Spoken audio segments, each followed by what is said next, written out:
for the bare necessities, the simple bare necessities. It's a big for us.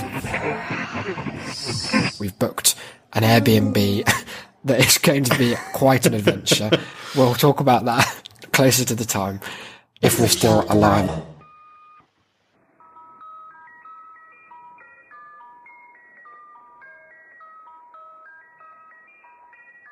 Previously on the Bloxwich project. There's so much more. There's intrigue, there's deception, there's adrenaline. This is a thriller. There's fear.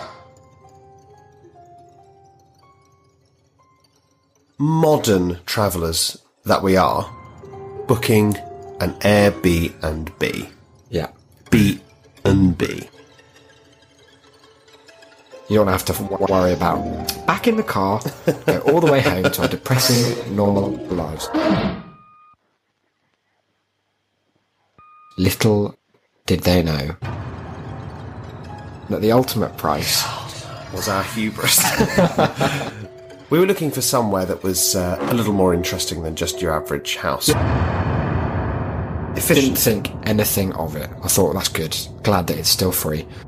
Warsaw has a lot to answer for.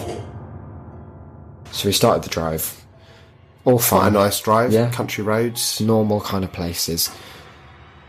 And And then then I called Angela and she gave me a cryptic riddle. My first is in stab you. But not also red flag. very, very big red flag.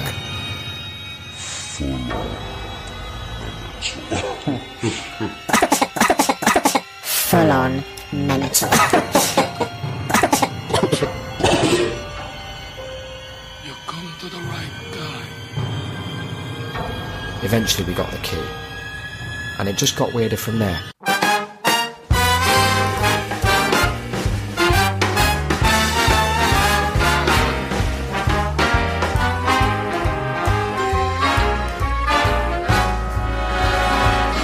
Look for the bare necessities, the simple bare necessities. Bum bum. I don't know the noise you did. Bum bum. Devastatingly similar. Chapter 5. Basic amenities. So we've received the key Mm-hmm. from We should a launch with small child, our which email.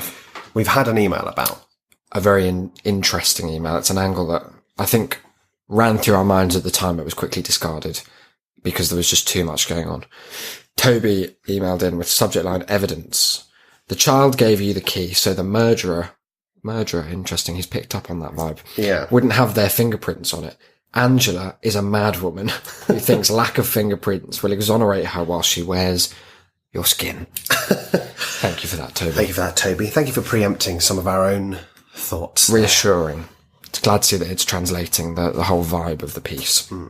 So we received this key. Yeah. We felt dirty having done so. I'm especially because after having to what felt like trick a child who we thought was the daughter turned out to be the granddaughter Yeah. of a woman who looked too young to have had a granddaughter who was able to deliver keys. And who also may not exist. So let's not remember that. Let's not forget that. Let's pop a pin in that one. But Well, not only did we have to pass this difficult interaction verbally, but when she came to deliver the key through the door, I've never seen anyone open and close a door faster. Nope. She opened it, was like, here you go, shut. she Okay. We had no idea really which house we were supposed to be staying in. She just gestured wildly, like that one. it was the wrong- which she pointed over across the street. Do you remember what was there? A church. Yeah, but in front of the church was Oh, just it was the some bins sofas. and then some sofas. We got the key, thank God. Great. I'll be unlocking this floor. So we sort of figured out that it was the house next door, number 3, which, as we mentioned, is different from number 8. Keep that in mind. And I don't think that we stressed enough last episode quite how unnerving that is. Yeah, well, it's enough that you'd be completely banned from Airbnb if you're falsely advertising a property. Yeah, because number 8 looked fucking lovely. We should say as well, it was on a different street. It might have had the same In fact, I don't even think it did have the same street address, because it was like 1, 2, 3, 16. It was like round a corner in a little sort of cul-de-sac that was It's not even simply that. It was in a car park. Yeah, that's the one. That's worrying now that I think of it. And yeah. But it was simply not the road. It was like a different place entirely. And so we were already slightly concerned. Yeah. Because we couldn't even say, we didn't even know that if anything did happen to us, that Patreon would know where Patreon, that Airbnb would know where we were. True. So we were quite concerned. We were even more concerned when we went to the front door to find that little bits of it had holes poked in it. Yeah, it looked like someone had been trying to bite their way in. And that someone was a big vampire mouse. And so not all the way through, we should mention, but just that there were dents in the plastic at the front door. Which is reassuring that it didn't go through, but only when you're on the outside of the house. Only to a point. Yeah, only if your point is I want to get in. So we managed to get in. Yeah. And as soon the key was weird, did we say that? Oh, it was rectangular. It was like a car key. I've never seen anything like it for a house. It was like unlocking a car or like a locker or a bike lock. Yeah, it felt like opening like a post box or something. Yeah, it was really weird. It was odd. So we went inside and there was immediately a really strange atmosphere in the house. We were greeted by... There's no two ways about it. Art is generous. Huge naked man. Yeah, rippling muscles, holding up a planet upon which stood a large-breasted woman in a dress. There was no clear interaction between them, no clear message from the art. It was about 18,000 feet high and very bright and garish and like directly in front of you when you opened the door. And there was another factor beyond the eerie silence of the place, which was that, A, we didn't know if anyone was in. No, because this like 8-year-old had not managed to deliver much of the way of information. No. And B, something which I don't like, is that all of the doors were kind of pulled to rather than open, which always unnerves me as to whether you're supposed to go in there, what is in there, who might be in some there. people are really weird about like some rooms are off limits, like Beauty and the Beast. You must never go in the West Wing vibe. So you don't know where you're allowed to go. And Airbnb always stresses like, treat the owner with respect. Like, this is their house. They're allowing you in for money. P.S. You've paid for it. But you just don't really know what the vibe is. So we already felt, so far we'd felt like we'd broken in, having tricked a child into someone's house. Then it might be inside, they might not be. We didn't know which rooms we were allowed in. We didn't know which rooms were for us. So we did the obvious thing and explored. Yes. Quietly, scaredly. Now, we've already mentioned the painting, but how would you describe the decor in general? Quite unlike anything I've seen Anywhere. It was, there was so much decor, right? There was like... In what was ostensibly a very small, or at least a very compact house. It had an absolute array of features like Bible verses written on the wall. From the that book sounds of Phil. more mad saying it than it felt at the time. Because they were written in like artsy calligraphy. Yeah, but still pretty weird. Very odd. My bed above it had, my double bed, we'll get to, above it had scrawled, did you even see? Like, make today ridiculously great or something. And you had stars above your bed. Do you remember that Bible verse? Yeah, that's a great one. Yeah, I had stars above my bed, but like so many. It was an unusual amount of them. It was like 8 packets worth. There was like huge cabinets filled with glassware and there were enormous clocks. Like a wall huge size clocks. And then it wasn't a clock, it was just like you stick on the numbers and then you buy the hands separately. Yeah. Before you get the hands, it's just a great way of remembering how to count. So, everything was, the downstairs was quite dark, like it wasn't very well lit. And do you remember there was one light switch that controlled the entire house? That was a shame. And as well as that, it had the feeling of, certainly the downstairs, the living room, if that's what it was, or dining room and kitchen, had the air of somewhere that had been left off in remembrance of someone who died in there. Yeah. It was totally silent. There was still like breakfast things set out, but not obviously for us. Like that poem about the 4 men dead at Flannan Isle or whatever it is, where they arrive and there's a lighthouse filled with, like, they're about to have a meal and everyone's just vanished. Yeah. It did have the vibe of something, a place where people suddenly and permanently disappeared. Or Miss Havisham's like banquet table or something. Yeah. And so we finished there, got out of that room sharpish. Yep. I didn't like it at all. Nope. And we walked up the stairs, and opposite the staircase was a bookshelf, and just next to that was the door to what we presumed was one of the bedrooms. So we went in, and it was a room that grew to haunt us. Yeah, because the first impression was like, was that it was the coolest room. Yeah, it was like there's loads of stuff here. Very regrettably shotgunned this room. And because it had a little mini bar in it, it had the biggest television I'd ever seen. Yeah. There was sort of biggest clock. Yeah, biggest clock outside of the Big Ben world. It seemed fairly nicely lit. You know, you got the sunset coming in through the windows. And then bit by bit, we began to longer we were clock there, that things weren't quite as nice as we thought they were. The immediate sense I got was that it was one of surveillance, because any angle, you've got 360 to choose from, and any half a degree you turned, you were met by a new photograph of the same couple at different points of their own wedding. And they were all facing directly into the middle. So it was like when a flower unfurls its petals. It was like being in an amphitheatre. You look around. It was like giving the Christmas lectures at the Royal Institute. To the same two people. To the same people repeated over and over. Because the single bed was directly in the middle of the room, hanging beneath what's normally above. No, we'll get there. Okay. I need to finish with the photos first. I can't deal with the other one, so I'll start having a panic attack. But yeah, there were an unusual amount of photos. It wasn't that it's odd to have lots of photos of your wedding. It was odd to put them in the guest room. And it's odd to have them all facing inwards. And it's just odd to have that many. Like, there were over 100 photographs. It was oppressive, in this room. There were also 24 pillows on the sofas that flanked the bed, seated inwards towards it, like people ordinarily sat watching someone sleep there. Except the problem was there'd be no space to sit because the pillows were like 3 deep cushions on the sofa.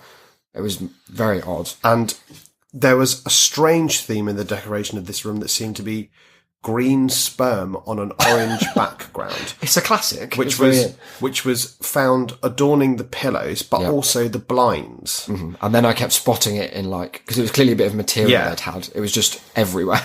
It would just be like on the corner of a duvet or something. It was just all over the gaff.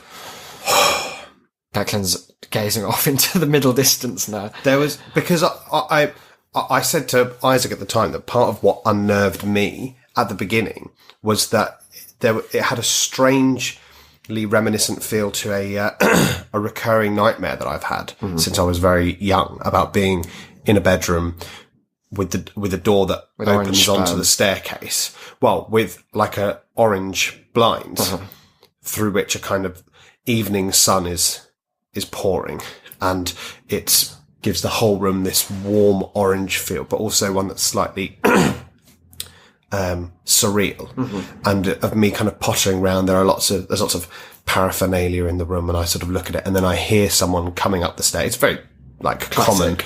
Common recurring nightmare. I hear someone coming up the staircase. I feel a sense of panic. I turn to see who it is. I wake up.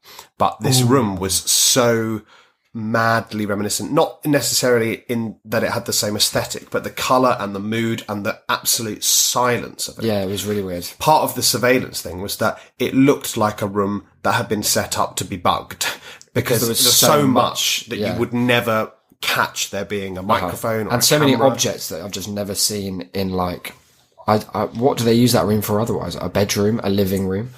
I don't know what its purpose was. It felt like walking into a mad person's idea of what a bedroom should be like. It felt very much like a shrine as well, what with all of the photos, everything turned inwards. Yeah, like that you just sit in the middle and kind of absorb some spiritual energy from it. Then, there was other small things that just seemed weird. They had some really weird niche films. Yes. Like, they were in plastic CD-ROM sleeves with art that they'd printed off themselves and slid in there. There was an abandoned bag of cheese savouries. Inside another bag, hidden in the corner. The bin, like, for all the attention to... Because it was clean. Very. But for all Scrupulously, that attention... meticulously clean. For all that attention to detail, the bin had not been emptied and was full of really odd, like, disparate things that didn't imply any one person would be using, like, a bar of soap, a haddock.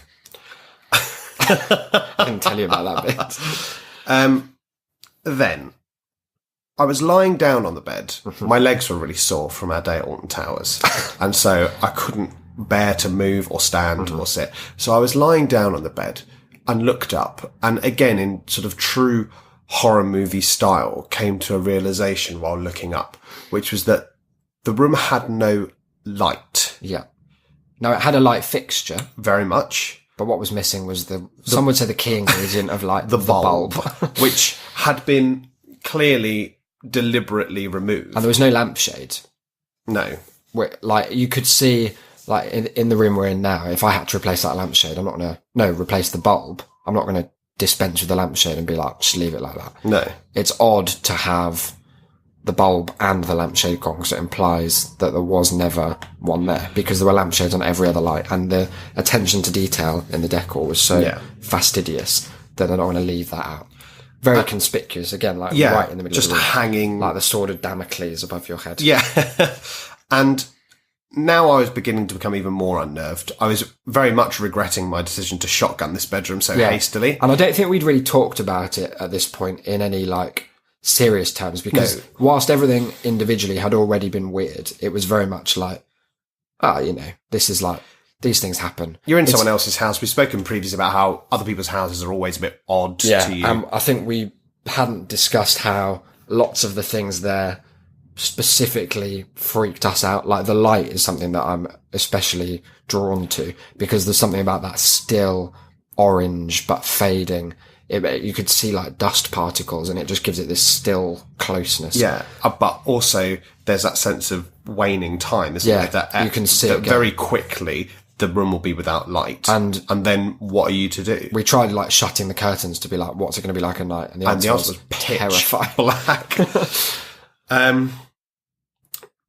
Then perhaps the most worrying element. Yeah, and it's interesting that we didn't really notice it on the way in, because the door had no handle on the outside.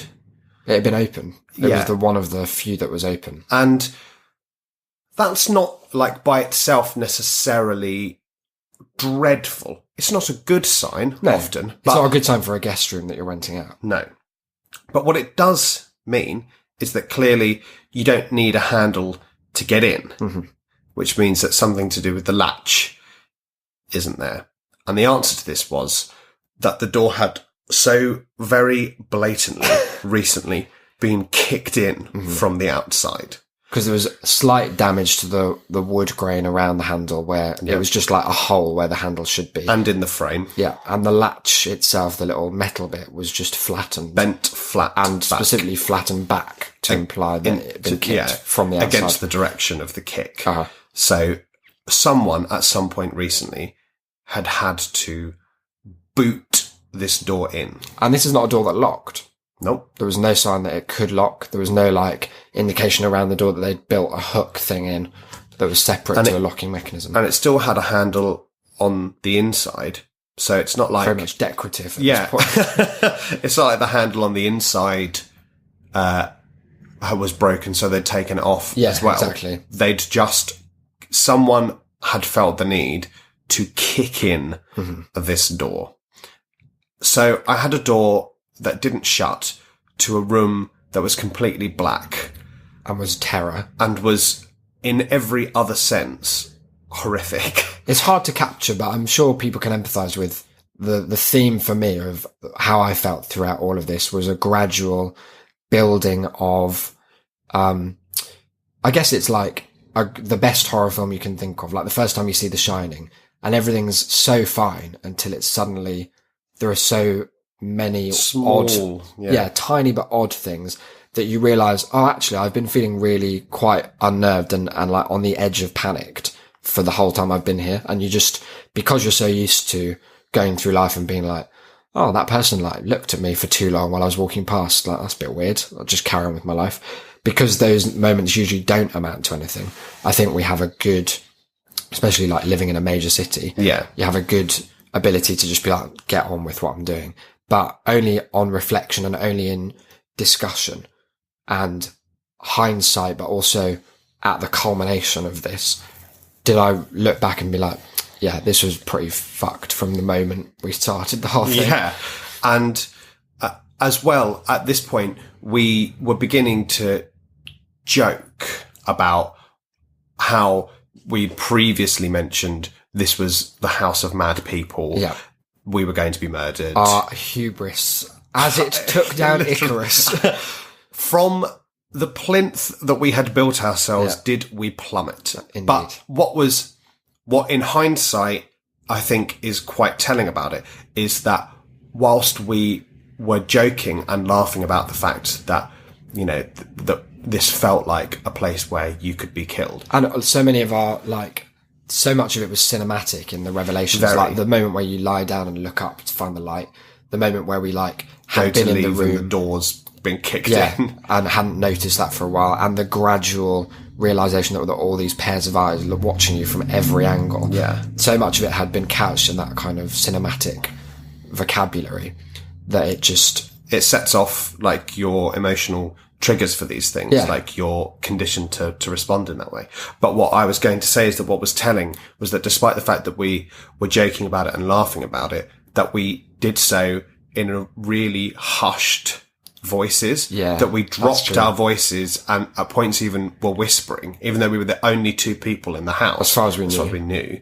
Like we were anxious that someone would hear or that someone was listening or someone was recording. And it's weird looking back that I have never ever felt that way being somewhere. So after a while in that room, we looked at the rest of the house. Mm-hmm. Your room seemed relatively normal. Yeah, it was a big double bed. It became, again, it revealed itself to be less normal than I first thought because it had a huge amount of pillows. Just, frankly, a ludicrous amount. Like no one ever expected you to actually sleep in that bed, Isaac. Yeah, and again, it's one of those very minor things that I think it's hard to convey the oddness of without having been there to see the context. But it spoke, again, to the image of someone who has an idea of what a bed's supposed to be like. It's like, well, you fold it down, you put pillows in it, and they put pillows in it, and then another row of pillows in it, and another row of pillows. And it's like, leave the fucking pillows. There were 13 pillows on my bed. What am I supposed to do with that? But as more than that as well, I think, is that there was a sense in both of our rooms that there were so many obstacles to sleep. Yeah. And to Well, your comfort. bed was not even like... It wasn't fully It wasn't existent. fully made, but it was made. There was and it had a weird like slope in it. Yeah. But there was a sheet on it. There were pillows and there was like blankets because the house was really warm. Yeah. So, and there was a blanket to sleep under. Like it was perfectly fine for me. But yeah, like your room, but then, you know, the weirdness of my room, there being no light, there being no door, everything had the idea, everything being so cluttered and close and claustrophobic as well, had this idea that everything was so laboured. And as well in your case, there being 13 pillows, it just means that they've got to go somewhere, and the only place for them to go is on the floor. Because it was a tiny room. The room was the size of the double bed. Yeah, so they're only going to go on the floor down the side, which means if you need to get up or leave, you're just treading on pillows. Falling into a fucking obstacle course of feathers.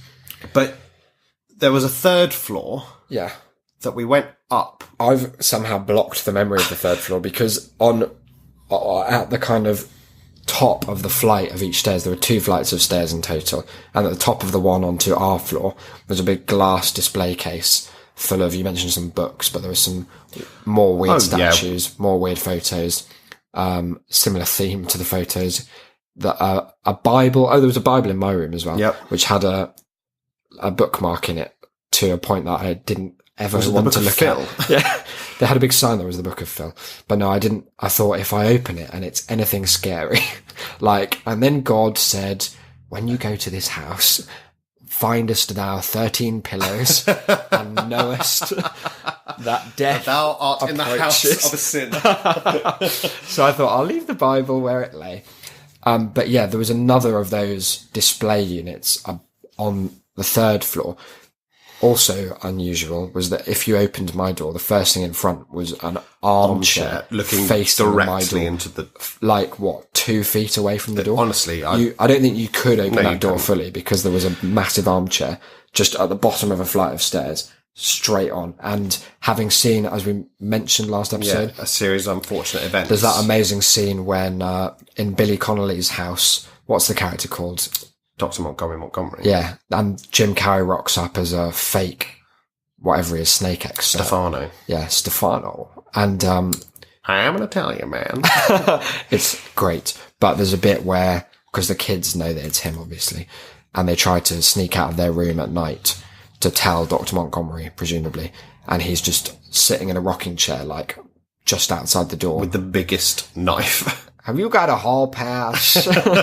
They just scamper away. I didn't think so. Yeah. So it was that kind of vibe. So at the top of the next flight of stairs was a giant orange dress, which was the exact colour of the sperm curtains, pillows, bedspread, everything. Sperm decor. And was kind of hung up so as to resemble, it was hung up fully. And if you just glanced up, you'd be like, oh, there's a woman standing at the top of it. Yeah, oh, absolutely. And there were loads of clothes hung up. Uh-huh. I remember that I went up because I wasn't sure. I think I was hoping that my bedroom wasn't my bedroom. So I wanted to see what was up there. And there was nothing to suggest that we shouldn't, beyond the fact that everywhere in that house felt forbidden. Yeah. So we went up the stairs, or I went up the stairs first, opened the door and nearly shit myself because there was... Within the room, there was a second doorway without a door. Good. A common theme. Good sign. Past the double bed into what I presume was then a walk-in closet or something. But there were clothes piled high in the shape of a person just through this door. And I instantly thought that there was someone there who'd been listening in on us this whole time and whatnot, and then finally kind of came to the sense that it wasn't. But looked round and the room was in total darkness. All the blinds pulled, everything kind of in that vague twilight lightlessness, and we just went straight back downstairs. I didn't want to spend a second. I don't really remember it because I was busy thinking about how weird the rest of the stuff was. I was just processing the rest as we went through. So we went back to my room. I don't know why. Well, it's the place we've been the longest. Yeah. So somehow, when there were the two of us there, we felt some sense of comfort in sitting there. on that little it was also bed the like brightest. It was also the brightest because it was where the sun was. Yeah, and we just sat for a while and debated what on earth we were supposed to do. We'd suddenly lost all contact with Angela. Yeah, she'd stopped. She'd stopped replying to us because if you remember, it was now coming up to 7:30 something. Yeah. She was supposed to be back. Yeah, because she'd said, "Come between 4 and 5, and I'll let you in. Otherwise, come after 6. My daughter will let you in, but I'll be back." And the only contact we'd had with her in the meantime was that we'd said that we would be leaving sometime between 10 and 11 the next day. Hadn't had a response to that though. So we were sitting there and there was, again, we felt that discomfort. I didn't want to do anything. Yeah. I don't know if I mentioned when we talked about going to other people's houses, but I have a real ability to make myself feel very much at home in other people's homes when I do go. if I've made the decision to go around someone's house, or if they've invited me around, especially if people say, make yourself at home, I'm very eager to do so. Get 30 pictures of your wedding. Yeah. I don't mind, like, I'll set up the bed, I'll sleep, I'll do stuff, I'll join in. I don't feel the need to kind of like put my hand up to ask if I can go somewhere. No, me neither. I didn't want to even like touch anything in this room in case it wasn't what we were supposed to do. Yeah. I felt like I was in trouble already. Yeah, like, that was very true. I felt like we were going to be told off for something, and we didn't know what. We hadn't done anything. No. We were in an Airbnb that we'd paid for. the door opens downstairs, Oh yeah, I forgot about this. and in walks the mother of the girl who gave us the key, Yeah, who who is turns out to be the Angela's daughter. daughter, who was supposed to let us in, but who had gone out Yeah, when she was supposed to be and there to let us we'd in. been specifically told to arrive. So we, having heard the door open, we immediately jumped up Yeah. and started descending the stairs. And her first words to us were, "Can you take your shoes off, please?" Not even as nicely as that. No, Yeah, I don't think there was a please. no. Just, "Can you take your shoes off?" Like, yeah, no, sure, that's Yep, fine. sure. I was being And, really nice. and again, like little children, we sort of like descended the stairs Yeah. and took our shoes off and left them at the bottom. And then she came in and she started, you weren't supposed to be here. You weren't supposed to be in here. She was never supposed to give you that key. There was a lot of yet as well. Yeah. Like, you're not supposed to be here yet. It's not the time you're allowed in. Like, Yeah. that sort of thing. Like there was a panic in her voice, that she then tried to kind of paste over by talking about, how she wasn't angry at us. She was angry at her daughter. Yeah. You know, I told her not to answer the You door. could have She- fucking fooled me. Yeah. 'Cause I felt like she was really accusatory. Very much. Yeah. Really, like, and she was very short with us. Uh-huh. She was very curt with us. And she showed us the rooms that obviously we'd already looked at. Yeah. But it felt less of a tour and more of her checking on the rooms, Yeah. like to make sure that they were fine. And then she just left. Yeah. She said that Angela would be back in the morning to serve us breakfast. And then she left. Uh-huh. So now the narrative had changed. Now Angela wasn't coming home tonight, according to her. But she would be there in the morning for breakfast. Yeah. And she left, and the house was incredibly silent Yeah, it again. resumed that just oddness. But now there was like, I don't know, in a way it broke the tension, but it left in its wake Only to even ramp it more. up. Yeah. And, Very unpleasant. and we were suddenly quite lost. Bum, bum. Chapter 6. The Bloxwich Showman. We didn't even plan that was the chapter name. It was just we realised that we didn't mention why these episodes are called the Bloxwich Project, So- other than the obvious joke. Yeah. But the nearby, were we in Bloxwich? Was No, it the the nearby Bloxwich town? was like the nearest town, I think. Okay. So Horrid name. we returned to what we'll regrettably call my room. And we were trying to figure out what to do. I did not want to stay in this house. Like, I didn't want to be Yeah. there a second For me, longer. there were two like clocks ticking, and I'm not a fan of having the sense that, you know, there's a time limit or that there's something coming. And the things that were coming were night is coming, at which point your room is gone. Your room is My a room's dead in zone. pitch black. And while that's fine, like we could have gone elsewhere, it was just odd that was like outside our control. Like it felt like you were in Yeah. in a prison. I didn't want to be in my room while it went dark. No. And then there was now the second clock of, well, it had been kind of fucked up because the clock had been Angela's coming back, but now it was her Angela's husband's husband's coming back. A man about which we know nothing. Yeah, we didn't know There'd his been name. no intimation of him other than the fact that he was perhaps the guy in every single photo in the Yeah. fucking house. So And judging by our only interaction so far with the daughter, it didn't seem like it was going to be it wasn't like he was going to come back and be like dressed like Santa Claus. no, he wasn't Come on, lads. carrying beers. Here we Like, go, come on, let's have a good one." crack open a cold one, Yeah. eh? It didn't give that impression. So we decided we wanted to go out. Yeah. I needed a fucking drink. Definitely needed to steady his nerves. I had the shakes.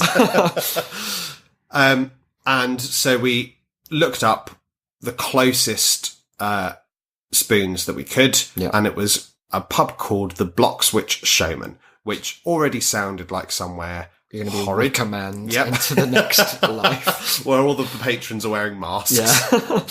But it was 5 minutes away. Yeah. It was a place we could go, have a drink, have something to eat, and come back. And our plan, I think, or at least as I understood it, was that we'd try and come back so that we Once. didn't have to see anyone. Yeah, And or, once once they were someone back. was in. Like, Because I hate, even in my Someone- own house, yeah, I don't like the dynamic of, like, if you've got a parcel coming to be delivered, I feel like I can't do things I want to do, like like, can't have a shower, because what if the doorbell rings while you're in the shower, and stuff like that. So it was that kind of basic grievance, but ramped up now by the latent fear.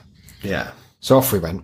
And so we set off, we went there, we had to park about 200 miles we haven't away. talked about when we left the house. Oh, yeah. We met some people on the way out. Well, as well, we discovered that there was one light switch that you mentioned earlier Yeah. that controlled all the lighting in the house. And it was a really horrid moment because it was still reasonably light in my room. Yeah. Like it was coming to sunset, but because the back windows faced west, the light was still quite bright and quite orange in that room. Yeah. And we hadn't really realised that on the other side of the house, and therefore in the rest of the house, it was almost total darkness. And so we were preparing to go downstairs. I think you came out of the bathroom Yeah. and you turned off the 2 light switches that were outside, and the house went into total darkness. Yeah. Like While you I were on the couldn't- stairs. Yeah. I couldn't see a fucking thing. Mm-hmm. It was horrific. And I was like, I just stopped still on the stairs. I was like, fuck, turn the light back on, turn the light back on. So as it's turned the lights on, we realised that this one switch, controlled the lighting downstairs and on our landing And the one above. the landing above. Like, so at least 3 different bulbs. And when I turned them on, we got a very cinematic jump scare in the form of I walked down the stairs again, Mm-hmm. and as I came to the bottom, I came past the wall that ended the staircase, and the door through to the haunted kitchen was slightly ajar. Yeah, about and a at foot. immediate head height just inside the door that I hadn't noticed turning in from the other direction was a really spooky brown line drawing sketching of a young boy's face. at head height, at life size. It just looked like when I came down to see what you were looking at, it scared me even though I knew That I'd there was been gonna be scared something. I was like, by. oh, Yeah. fuck. It was horrid. Yeah. So again, I was sat on the stairs, panting heavy. My heart was going, like everything had just built up. And I have honestly never felt this way in my life, being anywhere. And I was saying that, for my job with the production company, like I have stayed in lots of Airbnbs, in the last few months by myself in all parts of the country, like in remote corners of the Peak District off of dirt roads where there's no ghosts. street lighting. I've stayed in kind of, little annexes to houses where you're all by yourself in a sort of barely lit cold, and I have felt fine in every single one. It's never even occurred to me that, that you could feel unsafe yeah, just in a bedroom. yeah. It's really, I wonder if that's naivety though, because I just have no experience of it, of anything like it. But it's interesting that having never experienced it, we both felt inherently the exact same fear about the exact same thing happening, which was that this is a room where someone could come into my room in the middle of the night. And there's no light, the door's been kicked in, there's photos everywhere. It has the silent air of a fucking GCHQ bug trap. And another thing that we'd forgotten to mention was that looking out the window in my room. Oh, I'm not sure. Oh no, I did. I worked this out when we went to like sort out the curtain situation. Yeah. Yeah. So there was a garden that was normal by all intents and purposes. So I looked, as I kind of approached the right hand side of the window, I was looking out to the left of the garden, and it was just fencing. Oh, what's that in the far right corner? And what it was, listeners who've seen American Psycho or Hannibal, was a big pile of plastic sheeting on top of which lay a white tarpaulin. And I say white, it was stained with dark red, maybe light brown, rust colour. And that was a shame. There are only... I don't think you even looked, because I told you about it. I didn't look until we came back. I'm not having a look. I was too I don't afraid. want to see this now. There are only two groups of people who have those exact things, and they are builders Yeah. and serial killers. Now, what's the normal working hours of a builder? Well, I thought we'd come to that later. Yeah. But just keep it in mind. Yeah, something to ponder. Yeah. So anyway, we put our shoes on. I had a breather. We opened the door. We went out. We locked the door. And there were two guys. Mm-hmm. I'd say they were a bit older than us. Yeah, I'd say like late 20s. Yeah. And they were just saying goodbye at the house next door where the young girl and the mother lived. Yeah. And they looked over at us, and smiled and sort of said, "Oh, hi." Yeah. Like, "Night, lads." And then walked away. But they did so with the exact wry, knowing gaze of, like, the citizens in Hot Fuzz that we mentioned last time. Or, again, to mention it, of like everyone in the Wicker Man, all of the residents of the island who know what's going on and aren't giving anything away. And then they just sort of walked away. And we didn't really mention that between us at the time, but we did talk about it later as something that slightly unnerved us both even more. Mm-hmm. So we walked to the car and we got in the car, and then they reversed by us to get out of the car park, and both looked in at us while we were in the car, again with the same glance. Yeah, quite a lingering. It was just an odd, because it was not the kind of situation that demanded contact. It didn't, we weren't like close enough, and we hadn't looked obviously enough. We weren't expecting a conversation. And there's not really any reason that we know of that they should have known who we were anyway, or why we were there. But they spoke as if they did. Yeah. So that was another thing. So there's that. Anyway, we made the short drive, is actually like 2-minute drive. And we both remarked as well, then and indeed later, that I've never felt so glad to be in a car. I was like, just feels so nice. Like we spent locked. About 5 hours total in the car already that day. Yeah. It was somewhere that we felt safe. We had control. It was surrounded by only our things. Yeah. Very few married photos. Almost none. There were lights galore. It was mad. Locks. Sheer luxury. No one had kicked the door in for days. And it really felt like somewhere that would be far safer to sleep. Yes. So we said, didn't we, that finally Gary Newman's cars, that here in my car I feel safest of all. I'm away from that house. They can't get me out all in the cars. I've got a light. I can lock all my doors. No fucking photos. No giant clocks in cars. So we just felt happier. Like the mood lifted. In hindsight, I feel like we were both working harder than usual to try and raise the other's mood. Yeah. And that's not something, because there was a kind of unspoken, maybe it's because they're all such minor things, but I think we probably both felt a bit silly about broaching it as a serious thing, to be like, it's all a bit weird, isn't it? Like, I don't want to be the one that's like pussying out of this, but it's weird. So I think we were just trying, like I say, to keep morale up in our 2-person camp. Yeah. And it's quite a foreign mood to us, because whilst I think ordinarily in situations like that, like on a car journey and whatnot, we're either singing or talking most of the time. Yeah. But it's normally sort of effortless. And there's also a kind of unspoken apathy between us that if we're not talking, it's not like the other one's being rude. We're not. No, it's just normal. It's just that's it. That's like sometimes there aren't words. But there was a definite concerted effort. There was no silence in that car. No. And it was also like the first time we'd spoken at a normal volume. Yeah, we weren't whispering at last. The only time that we had raised our voice in the house was to go, fucking hell, when something like a giant painting. So we pull up about 200 miles away from this part down the road. Down the longest, straightest street in Bloxwich. And the only street in Bloxwich. the journey hadn't exactly reassured us as to the safety of the area in which we were staying. No.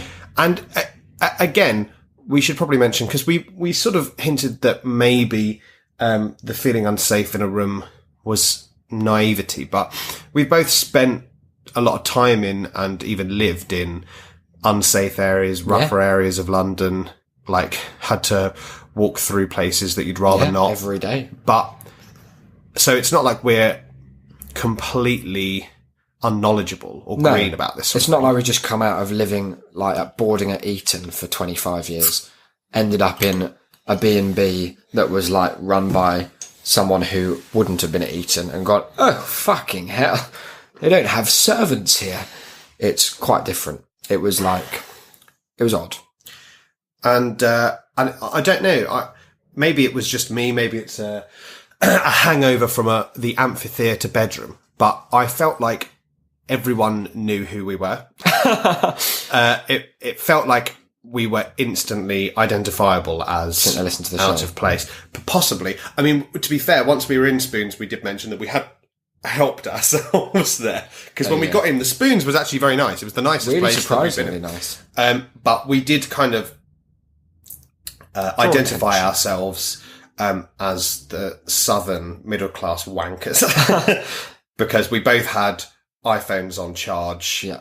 I ordered a vegetarian. You ordered a vegetarian vegan, meal. in fact. And you were having a Coke. Yeah. And we I didn't were, have a straw, though. I thought that was a step too oh, far. wow, well done. I know. And we were two guys just taking up a whole booth. But no one said anything. They were all, No. like, all the people I spoke to there, all two of them. Yeah. Seemed very Yeah, Balm normal. was lovely. It was fine. Yeah. And we had, like, it was nice because we both sort of forgot about it. We didn't actually talk that much while we were there. My phone had been dead for coming on 4 hours or something now. So I was like, that always is that's like a 2% panic. Yeah. Anyway, so I was catching up with what had happened. But also, yeah, it was just nice to be in a place that Well, we we felt didn't have safe. to talk about how weird it was. Yeah. And, you know, we And we're had both really something to eat. tired. We've been up for ages. Yeah, it was what, like 8:30, Yeah. coming up to 9 at this point. So we've been up since 4, driving. Well, you've been driving. We'd been walking around fucking massive 100-acre Alton Towers.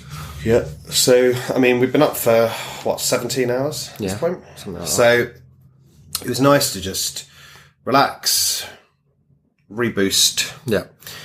And, anyway, we And eat we an texted. incandescent jacket potato. Yes. We texted Angela to say that we were going out, but that we'd be back at 9. Again, Weird thing to feel like you have to do. Hmm. But we both felt like kind of had to account for our movements and be like, it's okay, we're still here, like, we're going to be back, we're just going out for something to eat.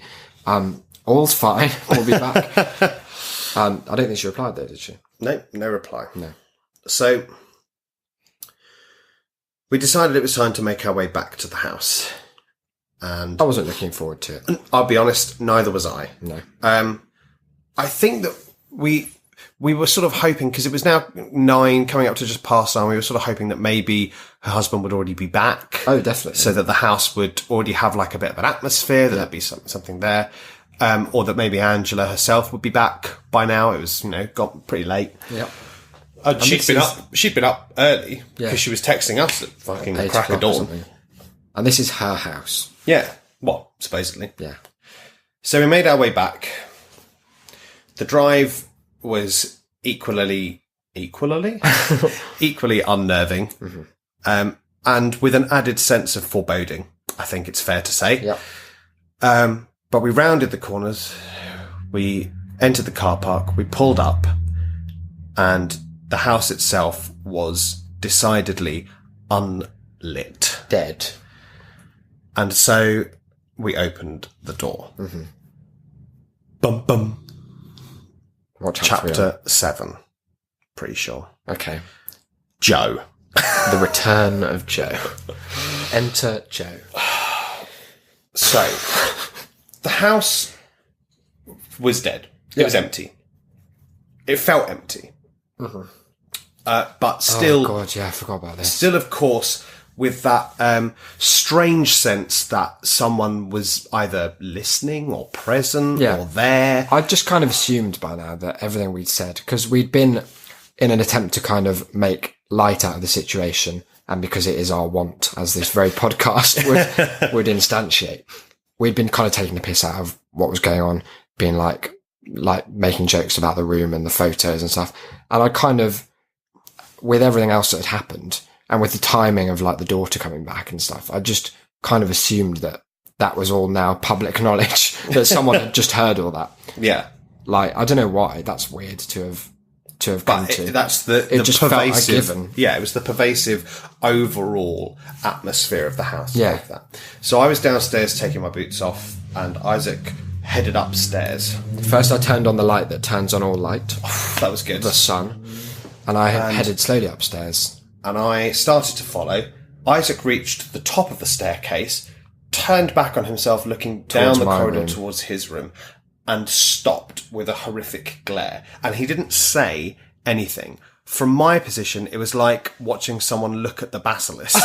It was absolutely Colin Creevy's just horrifying, yeah. Because he was just suddenly very still. And my immediate thought, my first instinct, was that there was someone sat in that chair outside your room. And I was tensing to just fucking grab you and run. Like, leave the stuff. Yeah. Just fucking run.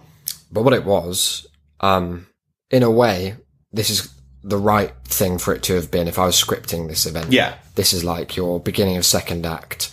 Things like, it feels like the protagonists have gone on a journey where nothing's really come of it, and the tension's broken by the daughter coming back, and then they're like, right, let's get out for a bit.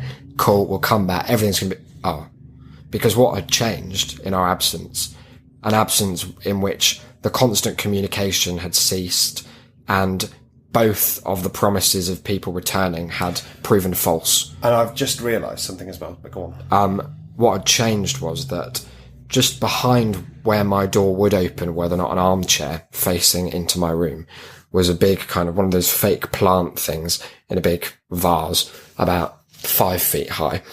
And where once it had been unnoticeably just blending into the background, it was kind of a silver and black affair.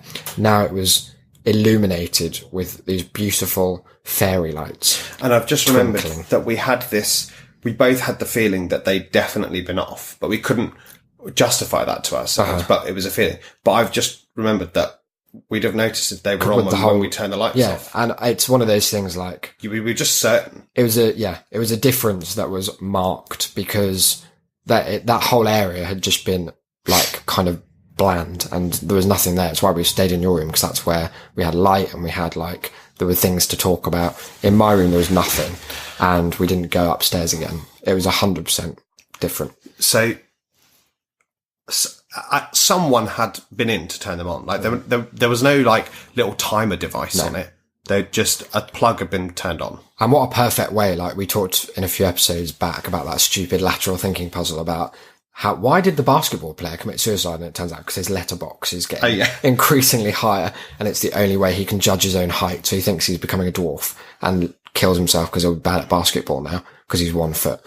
And in a much better example of a tiny thing you can do to freak people out, which is something I'm always thinking about. Yep. Because I like horror films and I like horror experiences and just creepy things like that. Anyway, tiny things like just leaving a drawer a bit open or turning on some fairy lights, like little things are so much more effective at creating an intense sense of unease. And it did just that.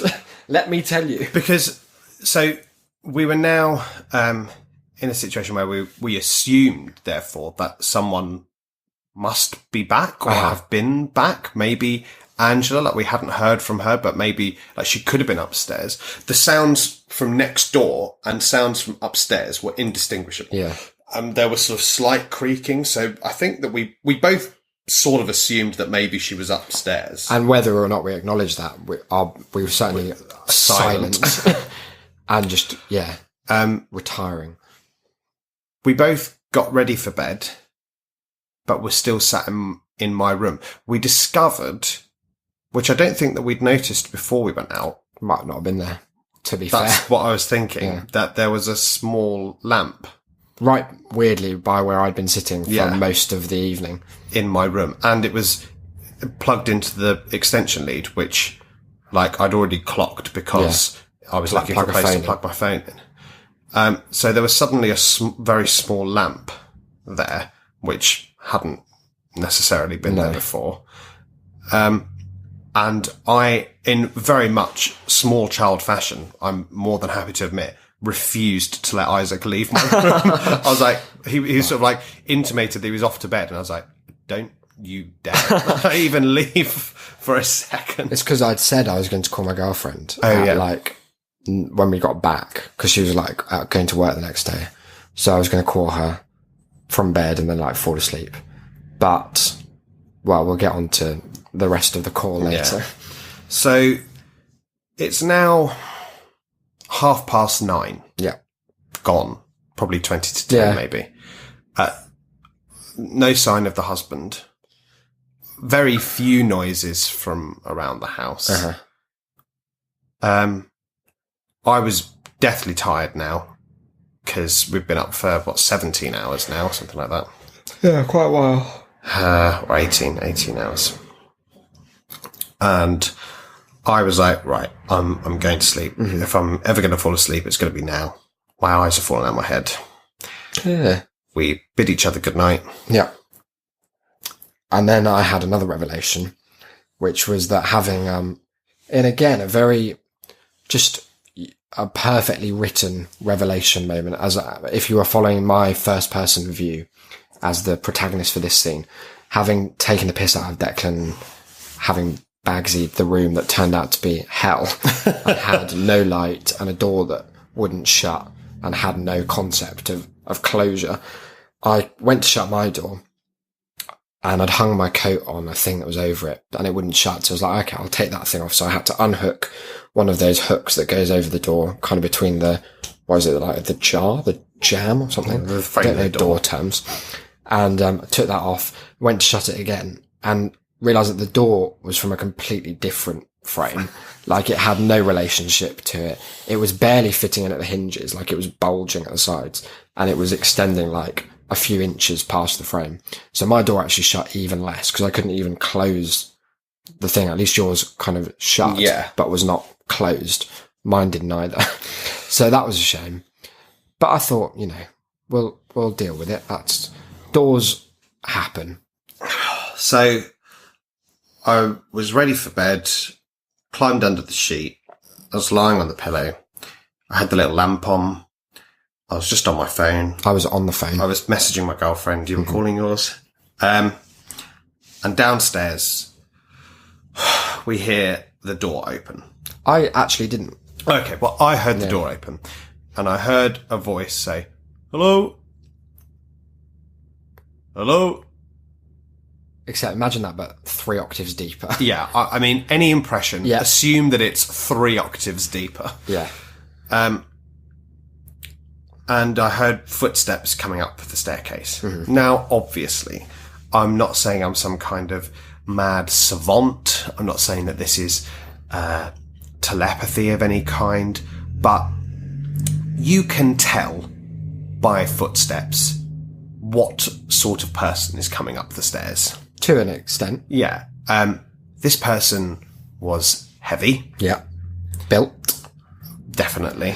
And this person was not skipping with glee. Let's just put it at that. Sounded like how I imagine you hear the footsteps in your dream. my nightmares footsteps. Exactly. Like constant pace, Rhythmic. oncoming, Rhythmic and like plodding. unstoppable force, kind of just like always It Follows vibe. Yeah.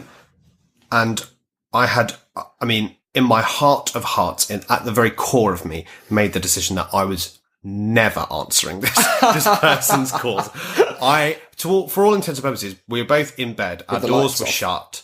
Shut in inverted commas. Our doors were pulled as close to being shut as they could. And I'd hung my coat over the edge of the door so that there's probably like an inch of space was blocked completely and the light was off. So So we were ostensibly asleep. If It you was came back to this bedtime. time, yeah, It was late. It was night, and we were in our rooms with the doors closed and the lights off. that we'd paid for. Let's put that out there again. Make that very clear. Admittedly, only £8 more than we paid for parking on those cars, but nonetheless. So there was a knock on my door, and again a hello, and I just didn't answer. Mm-hmm. I heard footsteps continue down the corridor. There was another knock, sort of, on your door, and then I heard it open. Yeah, I was like on the phone. I was like, "Oh, I'll call you back." I was in pajamas, so I put on a t-shirt. I was like, "Just a minute," and it took me like 10 seconds or something to answer. An answer I did, and standing there was a large man. I would say 6'3". Yeah, I was thinking 6'3" or something, and like big with it. Yeah, and as not bodybuilder big, but not fat big. Just built. Yeah, he was the kind of big sizable. that if you're watching a video of a street fight, Hawaiian shirt man. This man is winning. Yeah, because it's not the glamour muscles, it's the functional. Yeah.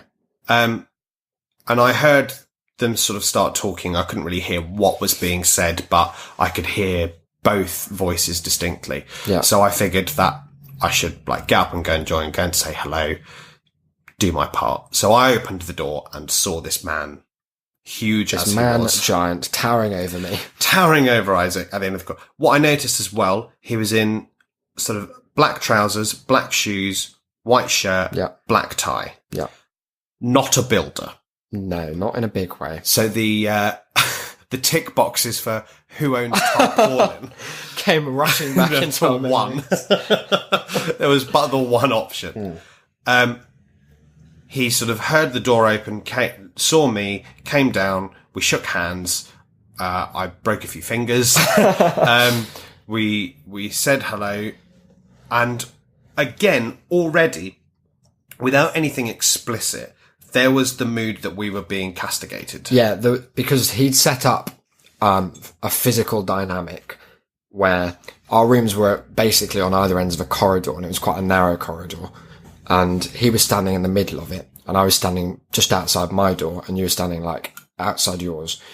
And he was sort of facing neither of us, but instead facing forward. And there might have been a mirror on that wall. In my head, I can see his reflection, but that might just be I'm cinematizing it. But he was standing facing a wall rather than either of us and kind of turning. But he had this way about him, and anyone who's lived in a city where you get on public transport at night knows the hallmarks of someone you don't want to sit next to. Well, yeah. And I think perhaps another thing that listeners might be aware of is when you're near, either involved with or next to an argument that's escalating, and you have that innate feeling where you're bracing yourself for things to kick off. Yeah. And in a corridor that contained two other people, one of whom was a best friend with whom I do a podcast, I felt this same feeling. And we'd been in this corridor for 30 seconds. And there was a way he had about him that, for me, it came to then it felt logical, but obviously in hindsight, it's a mad thing to conclude. That he had this pause, and I can't remember what he'd said. It was probably like, "What time did you set off?" or something. And we answered, and he paused and did this intake of breath that was in my head. It was like, right, well, he's heard us talking about how his house is weird as fuck and he's going to kill us. Yeah. I was like, this man's going to shout at us because we've broken some There rules. was that stillness before someone starts shouting in everything he said. It was all just like overlong pauses and too much. There was too much activity going on in his head, because he was like, even vocalizing it sometimes, because later questions he responded to was like, right. Yeah, okay, it was breakfast, wasn't it? Right. He's like, and what would you like for breakfast in the morning? And we kind of shared a glance. And I mean, I'd like we're not to leave for breakfast. We're not breakfast people, I don't think, either of us, at the best of times anyway. But we wanted to be gone. Especially here, we were like, we don't want to. And again, like in a normal Airbnb, if someone was like, oh, oh, my wife's going to make a full breakfast. I'd be like, okay, that sounds on lovely. board. I love that. But I've never heard anything worse. Like, I didn't want to be sat in the kitchen No. with these people. These people being, Him. at this point, just Joe. Yeah. Because he said, so he's like, the missus will be here in the morning to make breakfast. What would you like for breakfast? And we looked at each other and like, oh, And I was like, I took set what I off. figured was the executive decision, but one that was implicitly, or rather, I think I'm so saying explicitly delivered in the panic in your own eyes when you looked at me. I was like, honestly, I think we'll be fine. Like, there was some cereal, like small cereal boxes down there. We might have one of those or something. But we're like, yeah, we've got to set off quite early. Yeah, and get back. Long And drive. he thought about this for about a full 30 He processed seconds. it with a face that was like, I'd just told him that I was going to kill his wife. Yeah.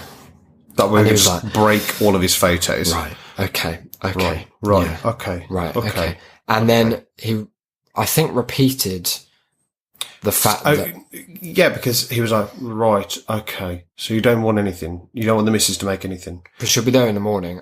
And then I was like, well, is she upstairs now? Is she back? And he paused and then looked and said, You'll meet the missus in the morning. Yeah. I was like, okay. Well, that's just not a normal thing It's to not say. an answer. Like, to the question, is she out or is she upstairs? Like, even if is she upstairs, you just say no. Yeah. That's an answer. No, she's out. She's staying somewhere else. But just She's working. You'll She's meet seeing the a missus. friend. You'll meet the missus in the morning. Now, it was never more clear to me that the missus, as a concept, was Joe in a wig. I mean, if I've never met anyone who looked less like Norman Bates, Yeah. but was so clearly Norman Bates. His protege. Yeah. And then the giant orange dress began to like The flash in my abundance mind. of clothes, the focus on having photos. Yeah, like proving, look, I'm married. Yeah. I'm married. The You fact can check that it. We'd been messaging Angela, Yeah. but never seen her. And she'd fallen off the face of the planet. Yeah. Because just think for a moment, there are two like temporal oddities here. One is, this is their house, ostensibly. The photos, the decor could not make it more clear. The whole setup screams, this is the house of Angela and Joe. I realise we've not changed Joe's name. It's just called Joe. It's too fully ingrained. Probably not his in my name head. anyway. Yeah. But there are circumstances, like even here, like my mum doesn't come home every night. She stays over to work. But she would always know that was going to be the case in advance. And if you were renting out a room to someone and you've said, I'll be there to like let you in between this hour and this hour. If you come after 6, then I'll see you when I'm back. There aren't that many opportunities for your plans to change so dramatically that you're suddenly within a few hours notice, without there having been any sense of calamity or like, emergency.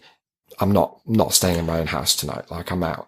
And we saw like business cards for their thing, and it was like a party planner or something. There's no it's not like she was an A&E nurse or something. an emergency party planner. Yeah. A surprise party planner.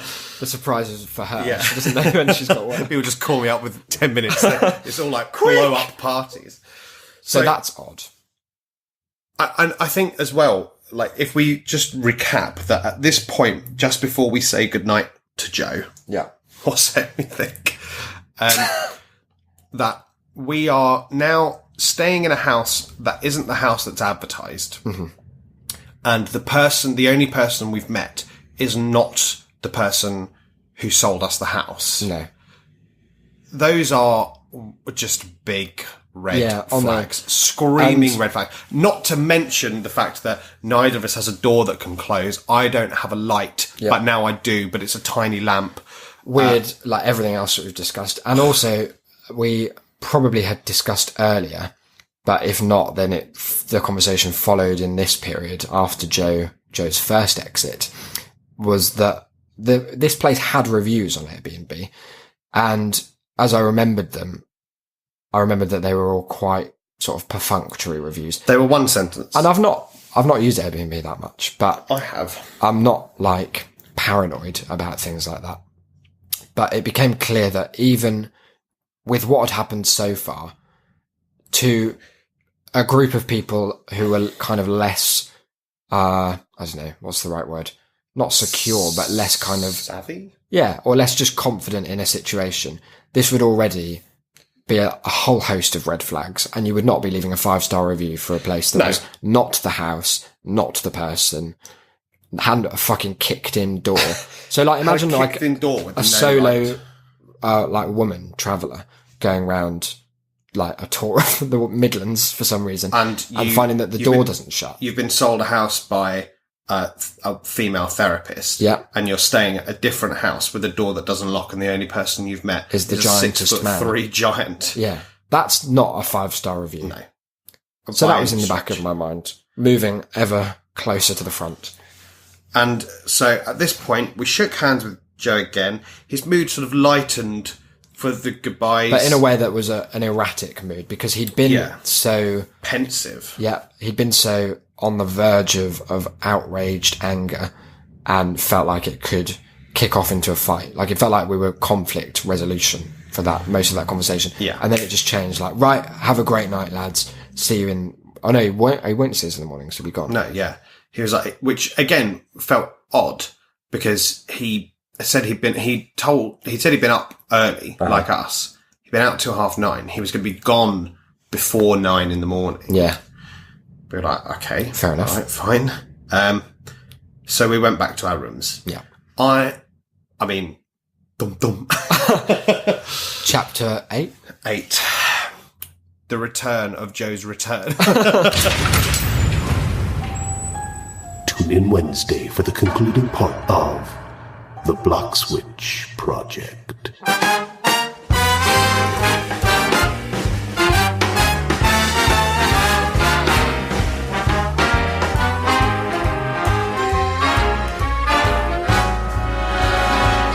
Look for the bare necessities, the simple bare necessities.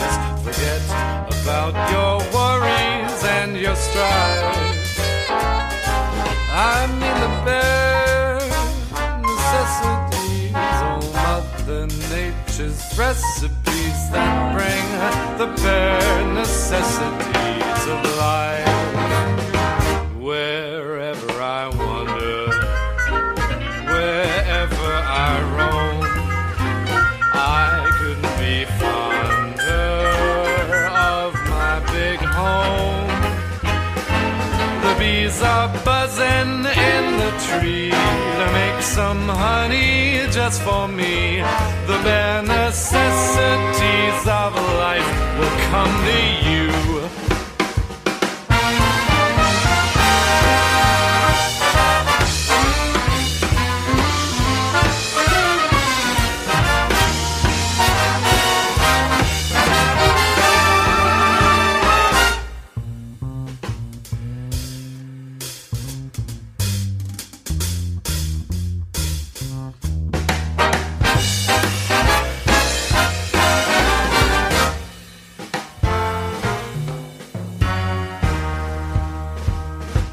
For the bare necessities, the simple bare necessities. Forget about your worries and your strife. I mean the bare necessities, oh Mother Nature's recipes that bring the bare necessities of life. Wherever I wander, wherever I roam, I couldn't be fonder, my new home. The bees are buzzing in the tree to make some honey just for me. The bare necessities of life will come to you. Necessities, the bare necessities, the bare necessities of life will come to you.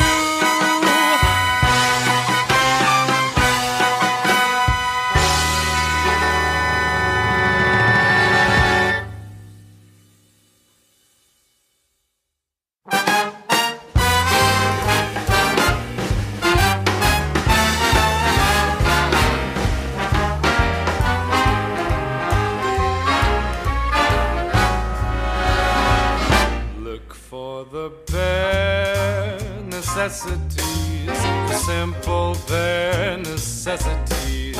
Forget about your worries and your strife. I mean the bare necessities, oh Mother Nature's recipes that bring the bare necessities of life. Wherever I wander, wherever I roam, I couldn't be fonder of my big home. The bees are buzzing in the tree to make some honey just for me. The bare necessities of life will come to you.